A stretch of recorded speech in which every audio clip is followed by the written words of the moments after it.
Hello everyone, কি অবস্থা সবার? তো তোমাদের সামনে actually pretest exam. So pretest এক্সামের জন্য তোমাদের জন্য একদম শর্টে ভাইয়া একটা গাইডলাইন সেশন নিয়ে আসছি, যেটা মূলত তোমাদের কেমিস্ট্রি নিয়ে কথা বলা হবে। যে তোমাদের কেমিস্ট্রিতে যে চ্যাপ্টারগুলো আছে সেই চ্যাপ্টারগুলোয় আসলে আমরা কি কি পড়তে পারি, আমাদের সিকিউর জন্য কি কি ইম্পর্টেন্ট অ্যান্ড এমসিকিউর জন্য কি কি ইম্পর্টেন্ট। সো প্রথমে আমি একটু চ্যাপ্টার ওয়াইজ তোমাদের একটু কথাগুলো বলি যে তোমাদের কি কি চ্যাপ্টার আছে। সো প্রথমেই যে চ্যাপ্টারটা চলে আসে সেটা হলো পদার্থের গঠন। সো পদার্থের গঠন থেকে আমি যদি তোমাদেরকে বলি যে তোমাদের পরীক্ষার জন্য কি কি ইম্পর্টেন্ট, প্রথমে আমরা একটু টপিকগুলো গো থ্রু করি, সাথে সাথে আমি বলে যাব যে কোনটা বেশি ইম্পর্টেন্ট। আচ্ছা, সো পরমাণুর যে তোমার পদার্থের যে গঠন, পদার্থের গঠন চ্যাপ্টারটাই কিন্তু আমাদের 1-2 চ্যাপ্টারের সাথে জেনারেলি মিক্স করে কোশ্চেন আসতো। বাট যেহেতু তোমাদের পদার্থের গঠন, অর্থাৎ এইটা তোমাদের অধ্যায় কত? এইটা হলো তোমাদের অধ্যায়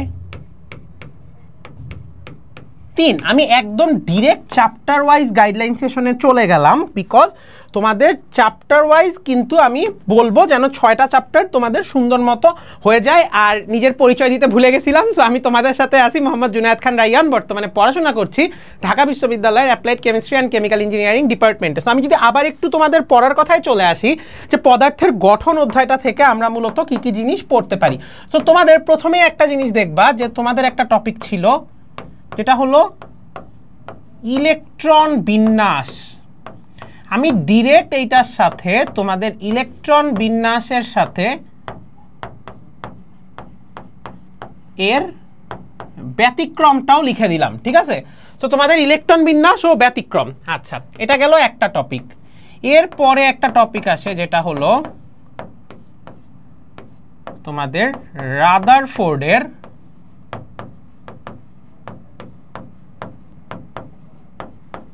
পরমাণু মডেল, আর হলো তোমার আসে হলো বোরের পরমাণু মডেল, রাইট?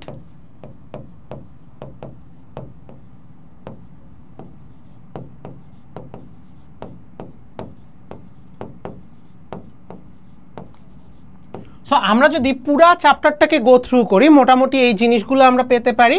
অ্যান্ড চ্যাপ্টারের লাস্টে আমরা আইসোটোপ রিলেটেড কিছু কথাবার্তা পেতে পারি। খুব ভালো কথা। এখন ইলেকট্রন বিন্যাস ও ব্যতিক্রম, আমি মূলত তোমাদের সিকিউর জন্য কিছু সাজেশন দিব, যে সিকিউর জন্য তোমাদের এই 2টা পরমাণু মডেলই খুব ইম্পর্টেন্ট। এদের স্বীকার্য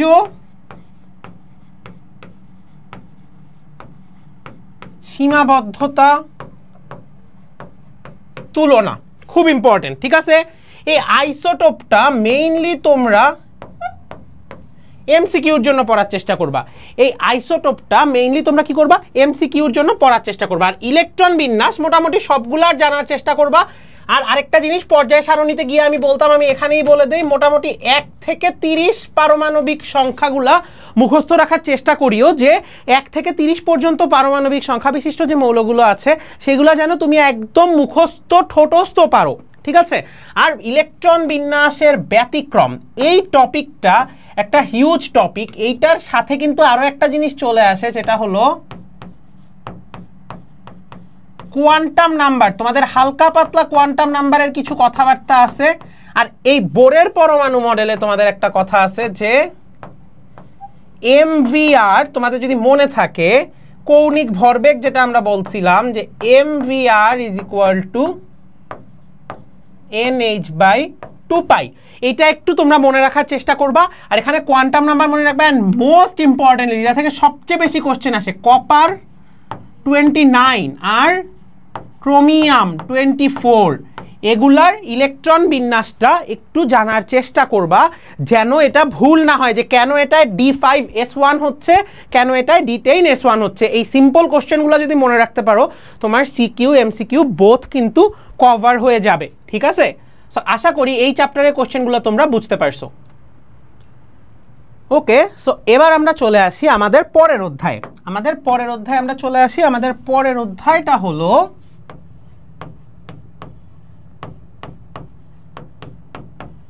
অধ্যায় 4,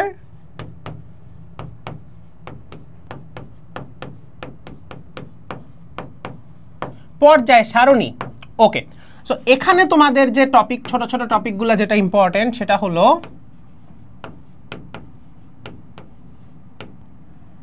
গ্রুপ ও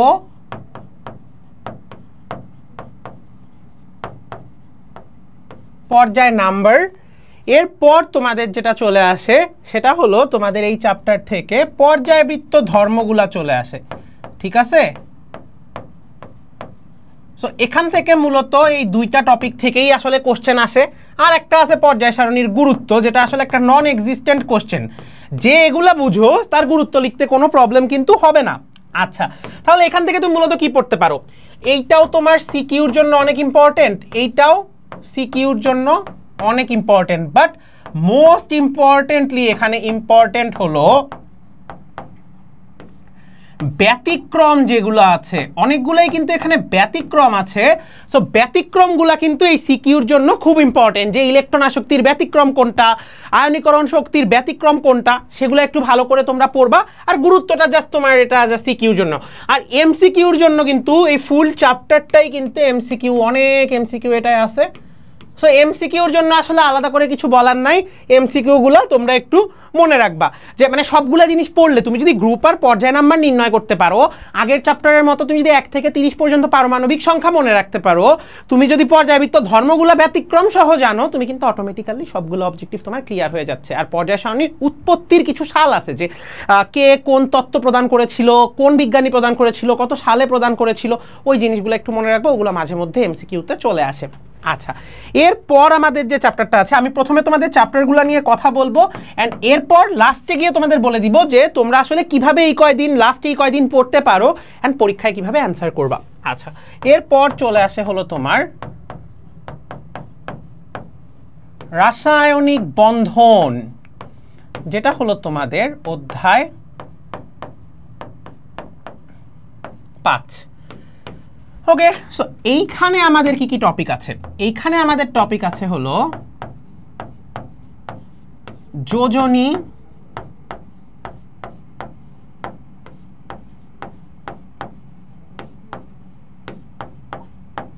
যোজ্যতা ইলেকট্রন।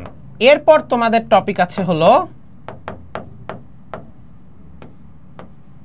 আয়নিক বন্ধন,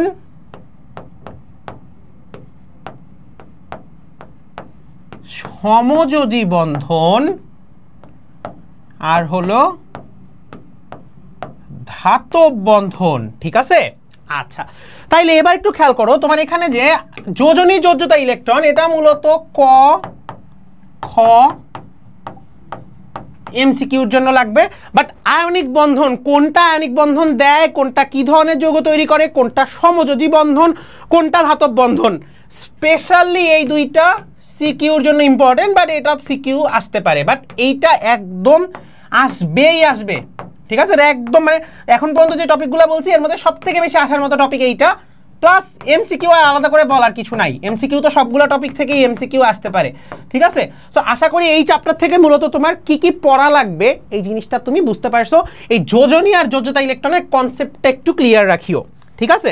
আচ্ছা, এরপর তাহলে আমরা কি কি অধ্যায় পার করলাম? আমরা 3, 4, 5 পার করলাম, আমাদের বাকি থাকে 6, 7 আর 11, রাইট? ওকে, সো এইবার আমাদের চ্যাপ্টার চলে আসে হলো 6 নাম্বার চ্যাপ্টার,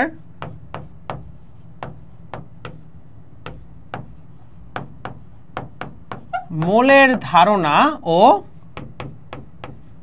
রাসায়নিক গণনা। এই অধ্যায়টাকে কিন্তু মানুষজন একটু ভয় পায়, এই অধ্যায় 6টাকে মানুষজন একটু ভয় পায় ম্যাথের কারণে, বাট এটা কিন্তু খুবই ইজি একটা চ্যাপ্টার, খুবই ইজি একটা চ্যাপ্টার, অ্যান্ড এটা কিন্তু ভয় পাওয়ার কোনো কারণই আমি দেখি না, ঠিক আছে? আচ্ছা, তাহলে মোলের ধারণা ও রাসায়নিক গণনা। আচ্ছা, তো এখানে আমাদের প্রথমেই যে টপিকটা চলে আসে মোল সংখ্যা,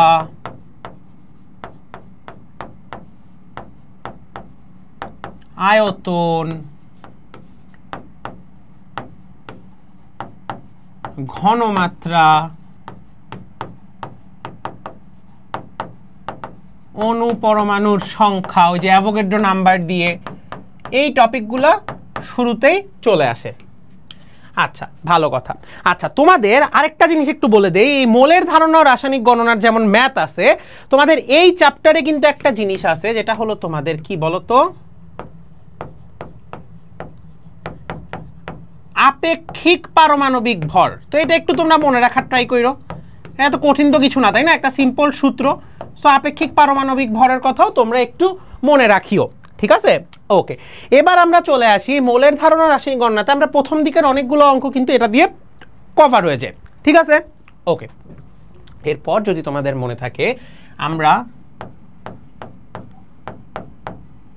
আণবিক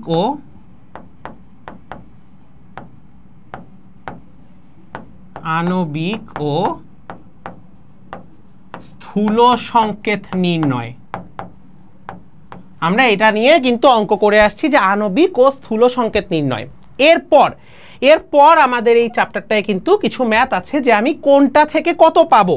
সোজা কথা, আমি এটাকে কিভাবে বলতে পারি, স্টোইচিওমেট্রি দিয়ে মনে রাখতে পারি।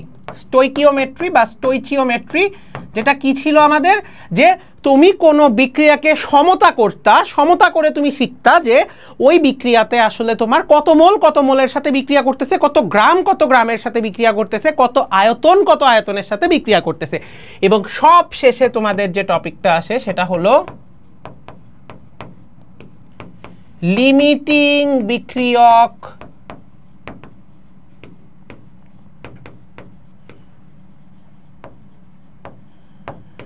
ও বিশুদ্ধতা। আচ্ছা, এবার খেয়াল করো, এই যে আমি টপিকগুলো লিখলাম, এখানে অ্যাকচুয়ালি কোনো টপিকই এরকম নাই যেটা আসলে কোনোটার জন্য বেশি ইম্পর্টেন্ট, কোনোটার জন্য কম ইম্পর্টেন্ট।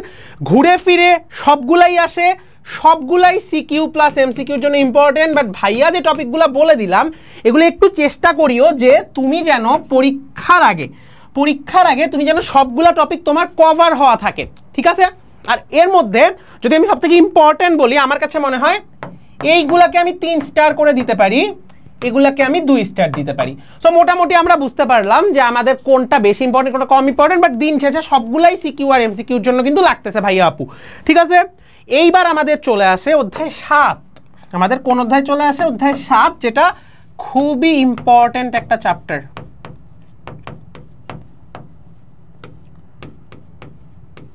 এবং আমার পার্সোনালি তোমাদের এই শর্ট সিলেবাসে যে অধ্যায়গুলো আছে, এর মধ্যে অনেক পছন্দের একটা চ্যাপ্টার হলো রাসায়নিক বিক্রিয়া। সো রাসায়নিক বিক্রিয়াতে মূলত তোমাদের কি আছে একটু মনে করো তো। রাসায়নিক বিক্রিয়াতে কিন্তু ভাইয়া প্রথমেই তোমাদের বলা আছে যে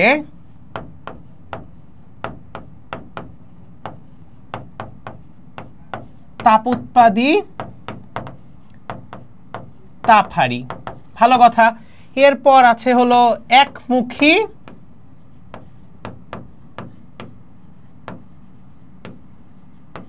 উভমুখী। বিক্রিয়ার নামগুলা লিখতেছি। এরপর তোমাদের চলে আসে হলো রিডক্স বিক্রিয়া, যেটা আবার আমরা কয় ধরনের পড়ছি? 4 ধরনের। এরপর আমাদের ইম্পর্টেন্ট একটা জিনিস চলে আসে, জারণ সংখ্যা নির্ণয়। জারণ সংখ্যা নির্ণয়। এরপর আমাদের কি আসে? নন রিডক্স বিক্রিয়া। আর সব শেষে আমাদের কি আসে? লা শাতেলিয়ার্স প্রিন্সিপাল, রাইট? লা শাতেলিয়ার্স প্রিন্সিপাল বা লা শাতেলিয়ারের নীতি। ওকে, সো আমি যদি বলি তোমাদের এইখানে মেইনলি যে টপিকগুলো সবচেয়ে ইম্পর্টেন্ট, আমি এখন পর্যন্ত যে টপিকগুলো যতগুলো চ্যাপ্টারে বললাম সবগুলো মিলায় সবচেয়ে ইম্পর্টেন্ট এই রিডক্স বিক্রিয়া, যে একটা জারণ বিজারণ বিক্রিয়া যে তোমার যুগপতভাবে ঘটে। জারণে ইলেকট্রন দান হয়, বিজারণে ইলেকট্রন গ্রহণ হয়, এটাকে যে আমরা জারণ অর্ধ বিক্রিয়া বিজারণ অর্ধ বিক্রিয়া দিয়ে দেখাই, সেটা তুমি কি করতে পারো? তুমি যেটা করতে পারো, এই টপিকগুলো একদম মানে কোনো ভুল যেন না হয়। লা শাতেলিয়ার আর রিডক্স তুমি এটা থেকে কোশ্চেন পাবা, এগুলা সবচেয়ে ইম্পর্টেন্ট। সো এই দুইটা টপিক তুমি মেইনলি সিকিউর জন্য দেখবা, আর বাকি সব টপিক থেকেই কিন্তু তোমার সিকিউ এমসিকিউ আসতেই পারে, ঠিক আছে? সব টপিক থেকেই তোমার সিকিউ এমসিকিউ আসতেই পারে, বাট আমি মেইনলি দুইটা টপিক দাগায় দিলাম। আর আরেকটা টপিক বলে দিচ্ছি, জারণ সংখ্যা নির্ণয় তোমার খতে আসে অথবা এমসিকিউতে আসে, আর এগুলা তোমার কতে আসে, খতে আসে, বাট মেইনলি হলো তোমার রিডক্স বিক্রিয়া আর লা শাতেলিয়ারের নীতি, যেটা থেকে তোমার কোশ্চেন আসবেই আসবে, একদম লিখে দেয়া যাইতে পারে আসবে।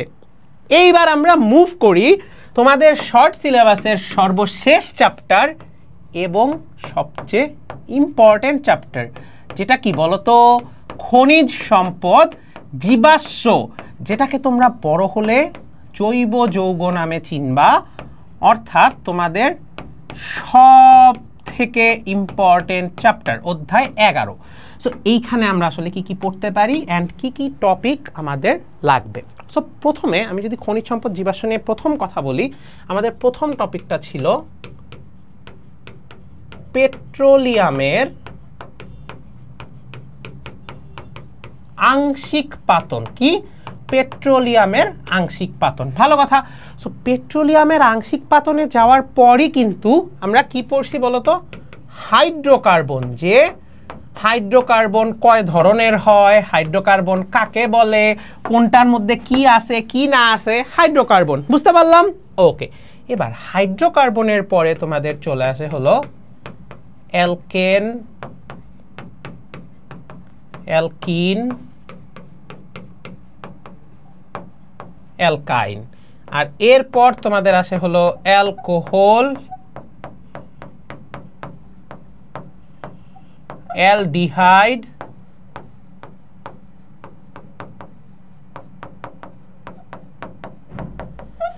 কার্বক্সিলিক অ্যাসিড, আর লাস্টে হলো ব্যবহার, যে কোনটা তোমার কি কাজে ব্যবহার হয়। মূলত এই টপিকগুলো আমরা এই চ্যাপ্টারে দেখতে পারি। সো প্রথমে আমি যদি একটু বলি, পেট্রোলিয়ামের আংশিক পাতন, এটা মূলত কিসে আসার মতো জানো? এটা মূলত খতে অথবা এমসিকিউতে। হাইড্রোকার্বন এটা কিসে বলতো? এটাও মূলত ক, খ, এমসিকিউ, যে হাইড্রোকার্বনের ধরন কোনটা অ্যালিফেটিক, কোনটা অ্যারোমেটিক, কোনটা সম্পৃক্ত, কোনটা অসম্পৃক্ত, বেসিক কোশ্চেন। আচ্ছা, এইবার যে দুইটা টপিক আসে, মূলত এইখানে যে এই দুইটা টপিক থেকেই মেইনলি তোমার সিকিউ আসবে। অ্যান্ড আমি তোমাদেরকে সাজেস্ট করব, তোমাদের এসিএস ফিউচার স্কুলের ওয়েবসাইটে, তুমি ওয়েবসাইটেও পাবা, তুমি ইউটিউবেও প্লেলিস্টে পাবা, যে ওয়ান শটটা নেয়া, এই খনিজ সম্পদ জীবাশ্মের ওয়ান শটটা আমিই নিছি, ভাইয়াই নিছি তোমাদের জন্য। এখানে যে অ্যালকেন, অ্যালকিন, অ্যালকাইনের যে বিক্রিয়াগুলো পড়িয়েছি, ওখানে আমি বলে দিয়েছিলাম যে কোন বিক্রিয়াগুলো ইম্পর্টেন্ট, কোনটা থেকে আমার মেইনলি সিকিউ আসতে পারে। বাট সিকিউ মেইনলি এই টপিকগুলো থেকে আসেন। আমরা যখন কোশ্চেন সলভ করছিলাম, আমরা দেখতে পেয়েছিলাম যে কিছু সার্টেইন টপিক থেকেই আমার সিকিউ এমসিকিউগুলো আসে। বুঝতে পারছি? তো এই জিনিসগুলো আমাদের একটু খেয়াল রাখা লাগবে। এখানকার কিছু বিক্রিয়া আছে অনেক ফেমাস, ওগুলো একটু, এখন তো নাম ধরে আসলে সবগুলা বলতে গেলে তোমাদের একটা গাইডলাইন সেশন আর থাকবে না। আমি তোমাদের লাস্টে বলে দিচ্ছি একটা চ্যাপ্টার কিভাবে শেষ করতে পারবা। আর ব্যবহার জাস্ট সিম্পল এমসিকিউ, মাঝে মধ্যে সিকিউ। মাঝে মধ্যে সিকিউ মানে কি, যে তোমার ধরো এটা কি নাম এটার, যে ধরো তোমার এই সিকিউতে এটা খুব র্যান্ডমলি এসে বলো, তোমার ভাগ্য ভালো অথবা খারাপ আমি জানি না, যে বিক্রিয়া পারো না তার জন্য ভালো, যে বিক্রিয়া পারো তার জন্য ভাগ্য খারাপ, যদি ব্যবহার আসে। কারণ বিক্রিয়া পারলে কিন্তু শুধু বিক্রিয়ার ওই 2 লাইন ব্যাখ্যার বিক্রিয়া লিখলেই হয়ে যায়। ঠিক আছে? সো কি ইম্পর্টেন্ট কি না ইম্পর্টেন্ট আমরা বললাম। এখন একটা কোটি টাকার প্রশ্ন, যে ভাইয়া একটা চ্যাপ্টার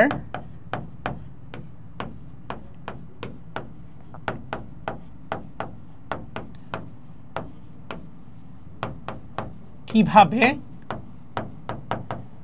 রিভাইজ দেওয়া উচিত। আর তোমরা কিন্তু অলরেডি জানো তোমাদের লাখ টাকার ক্যাম্পেইন চলতেছে, যে তুমি একটা চ্যাপ্টারের ওয়ান শট ক্লাস করবা, ওইটার উপর পরীক্ষা দিবা। সো ওইটা তো তুমি করতেই পারো, ওই পরীক্ষাটাকে আউটসাইডে রেখে আমি তোমার একটা চ্যাপ্টার কিভাবে রিভাইজ দেওয়া উচিত, আমি এই জিনিসটা তোমাদের জন্য একটু বলার চেষ্টা করতেছি। ঠিক আছে? সো সবার ফার্স্টে কি করবা, মেইন বুকটা ফার্স্টে একবার রিভাইজ দিবা। এখন মেইন বুক রিভাইজ দিতে গেলে তুমি কিছু সমস্যা খুঁজে পাবা। তুমি কি করবা, ওয়ান শট ক্লাস থেকে ওই পার্টটা দেখে নিবা, অথবা তুমি যদি কোনো জায়গার একাডেমিক প্রোগ্রামে থাকো, আমাদের হইলে ভালো, আমাদের না হইলে অন্য জায়গার, বাট তুমি একাডেমিক প্রোগ্রামের সেই ক্লাসটার ওই পার্টটা দেখে নিবা, যেটাতে তোমার সমস্যা হচ্ছে, শুধু সমস্যার পার্টটা দেখবা। আচ্ছা, এরপর তুমি কি করতে পারো, তুমি দেখো এটা দেখে ফেললা, এবার কি করবা,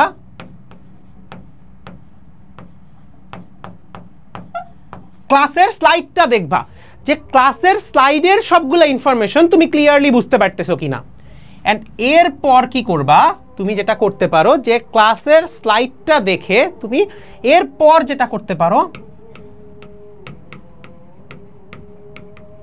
প্রিপারেশন বুক দেখতে পারো, তুমি তোমার কাছে যেইটা আছে, অর প্র্যাকটিস বুক দেখতে পারো, অর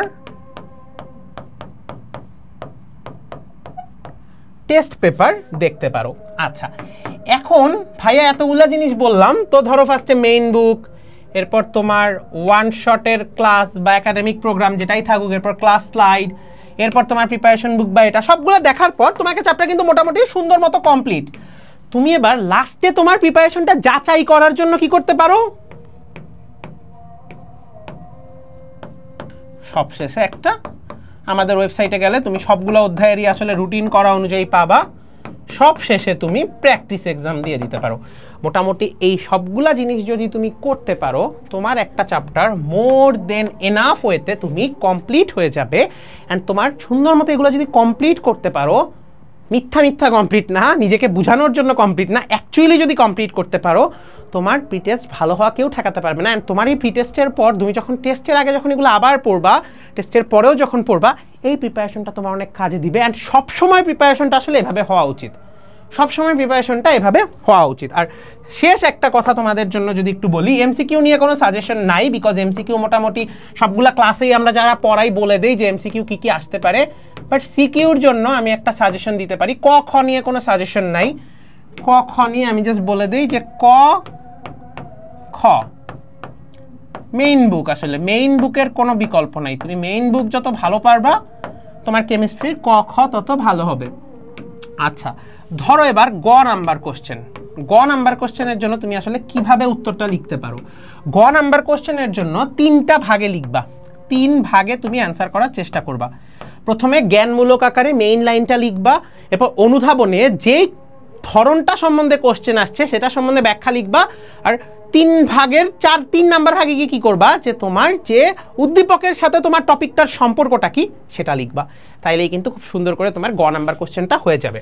আর ঘয়ের জন্য কি করবা ভাইয়া, ঘয়ের জন্য করবা 4 ভাগে। এবার কি করবা তাহলে, তুমি কতে মানে সরি জ্ঞানমূলক যে পার্টটা, প্রথমে যে জ্ঞানমূলক পার্টটা, ওইটা সুন্দর করে জ্ঞানমূলকটা লিখবা যে কিসের জন্য তোমার এটা যুক্তিযুক্ত অথবা যুক্তিযুক্ত নয় মনে হচ্ছে। এরপরের সেকশনে গিয়ে তুমি কিভাবে ওই টপিকটা তোমার, তুমি জানো ওই টপিক সম্বন্ধে যা যা অনুধাবনমূলকে তুমি ওই পার্টটা বা সেকেন্ড প্যারায় ওই পার্টটা লিখবা।